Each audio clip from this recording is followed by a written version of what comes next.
ईटा पाथी महल उठायो जी। अरे महल के बीच बीच पलंग डसायो जी। अरे महल के बीच बीच पलंग डसायो जी।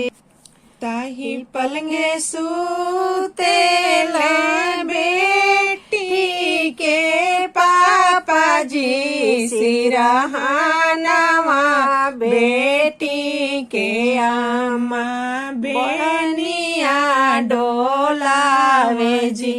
सिरहानवा बेटी के आमा बेनिया डोलावा जी।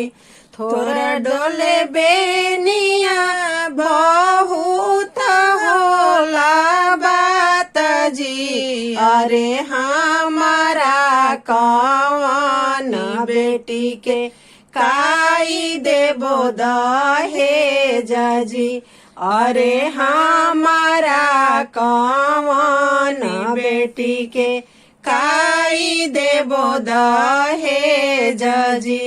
हाथी देबो घोड़ा देबो रुपया 1000 जी। अरे बर संग बेटी देबो दल के सिंगार जी। अरे बर संगे बेटी देबो दल के सिंगार जी। ईटा पाथी महल उठायो जी। अरे महल के बीच बीच पलंग डसायो जी। अरे महल के बीच बीच पलंग डसायो जी। ताही पलंगे सुतेले बेटी के चाचा जी। सिरहानवा बेटी के चाची बेनिया डोलावा जी। सिरहानवा बेटी के चाची बेनिया डोलावा जी।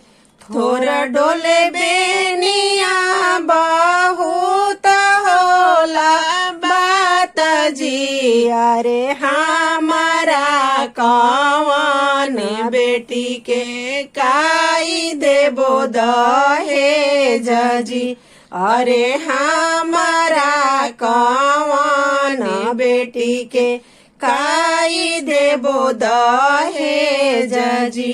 सोना देबो चांदी देबो रुपया जे लाख जी। अरे बर संग बेटी देबो दल के सिंगार जी। अरे बर संगे बेटी देबो दल के सिंगार जी।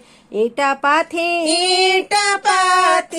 महल उठायो जी। अरे महल बीच बीच पलंग डसायो जी। अरे महल के बीच बीच पलंग डसायो जी।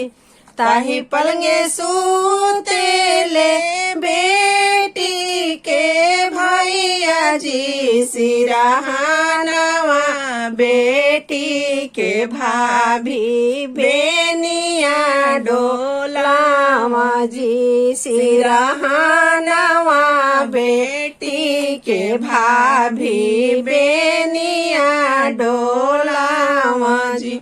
थोड़ा डोले बेनिया बहुत होला बात जी। अरे हमारा कौन ननद के काई देबो दहेज जी अरे हमारा कवनी ननद के काई देबो दहेज जी जीप देबो कार देबो रुपया करोड़ जी अरे बर संगे बहिनी देबो दल के सिंगार जी अरे बर संग बहिनी देबो दल के सिंगार जी।